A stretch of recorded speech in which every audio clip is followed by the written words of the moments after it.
Years after the alleged event occurred, when there is no corroboration, and indeed it is refuted by the people allegedly there.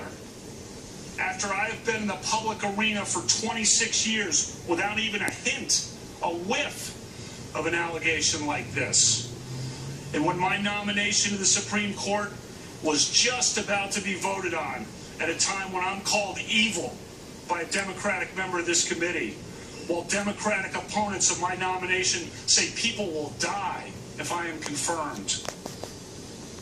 This onslaught of last-minute allegations does not ring true. I'm not questioning that Dr. Ford may have been sexually assaulted by some person in some place at some time. But I have never done this to her or to anyone. That's not who I am. It is not who I was. I am innocent of this charge. I intend no ill will to Dr. Ford and her family. The other night, Ashley and my daughter Liza said their prayers, and little Liza, all of 10 years old,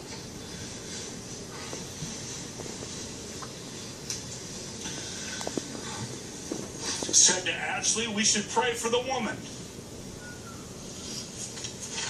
It's a lot of wisdom from a 10-year-old.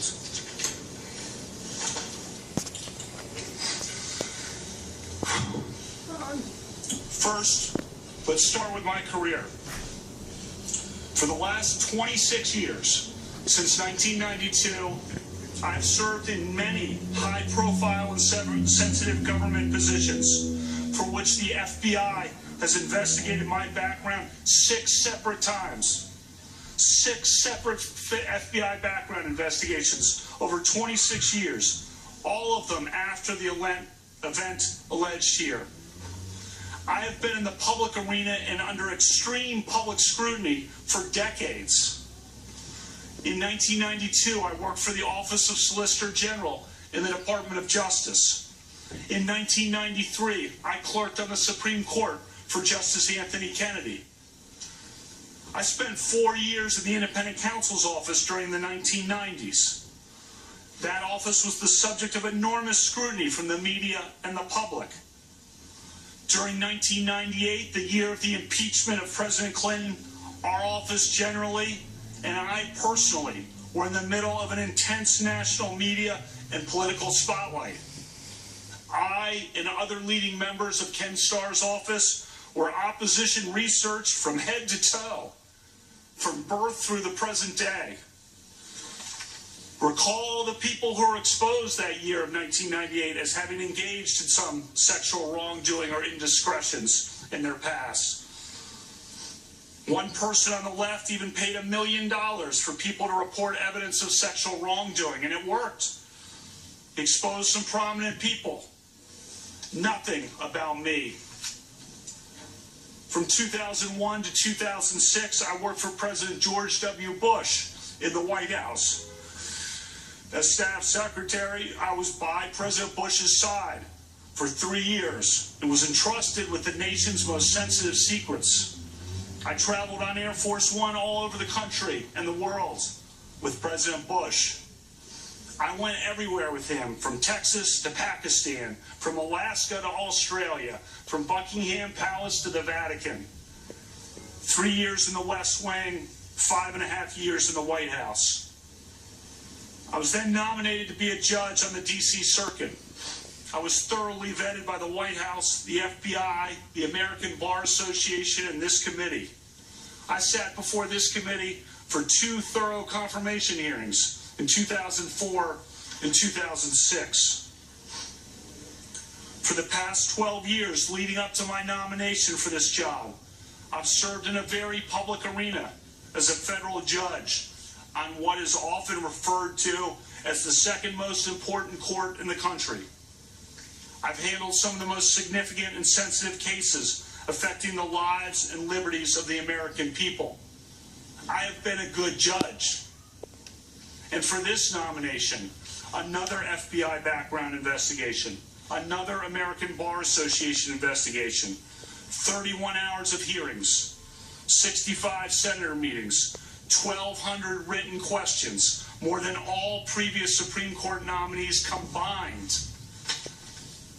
Throughout that entire time, throughout my 53 years and 7 months on this earth until last week, no one ever accused me of any kind of sexual misconduct. No one, ever. A lifetime of public service and a lifetime of high-profile public service at the highest levels of American government. And never a hint of anything of this kind. And that's because nothing of this kind ever happened.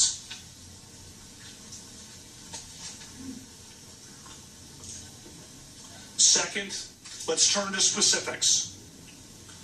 I categorically and unequivocally deny the allegation against me by Dr. Ford. I never had any sexual or physical encounter of any kind with Dr. Ford. I never attended a gathering like the one Dr. Ford describes in her allegation. I've never sexually assaulted Dr. Ford or anyone. Again, I am not questioning that Dr. Ford may have been sexually assaulted by some person in some place at some time. But I've never done that to her or to anyone. Dr. Ford's allegation stems from a party that she alleges occurred during the summer of 1982, 36 years ago. I was 17 years old between my junior and senior years of high school at Georgetown Prep, a rigorous all-boys Catholic Jesuit high school in Rockville, Maryland. When my friends and I spent time together at parties on weekends, it was usually with friends from nearby Catholic all-girls high schools: Stone Ridge, Holy Child, Visitation, Immaculata, Holy Cross. Dr. Ford did not attend one of those schools. She attended an independent private school named Holton Arms, and she was a year behind me. She and I did not travel in the same social circles. It is possible that we met at some point, at some events, although I do not recall that. To repeat, all of the people identified by Dr. Ford as being present at the party have said they do not remember any such party ever happening. Importantly, her friend, Ms. Kaiser, has not only denied knowledge of the party. Ms. Kaiser said under penalty of felony, she does not know me, does not recall ever being at a party with me ever. And my two male friends who were allegedly there, who knew me well, have told this committee under penalty of felony that they do not recall any such party and that I never did or would do anything like this.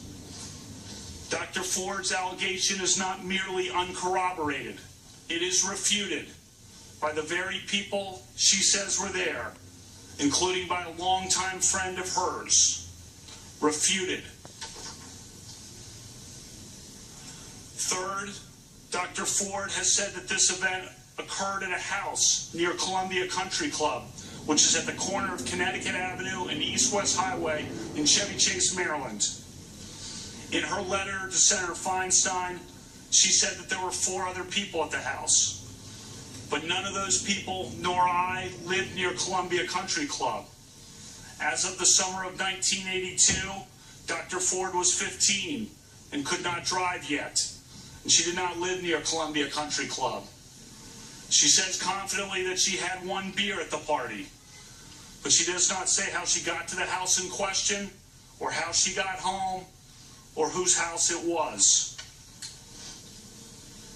Fourth, I've submitted to this committee detailed calendars recording my activities in the summer of 1982. Why did I keep calendars? My dad started keeping detailed calendars of his life in 1978.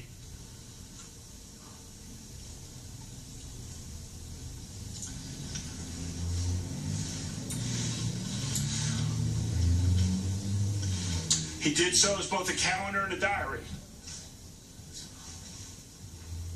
He's a very organized guy, to put it mildly.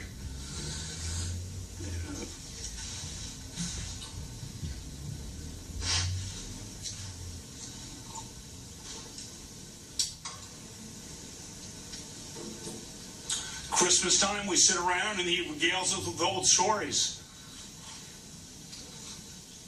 Old milestones, old weddings, old events from his calendars.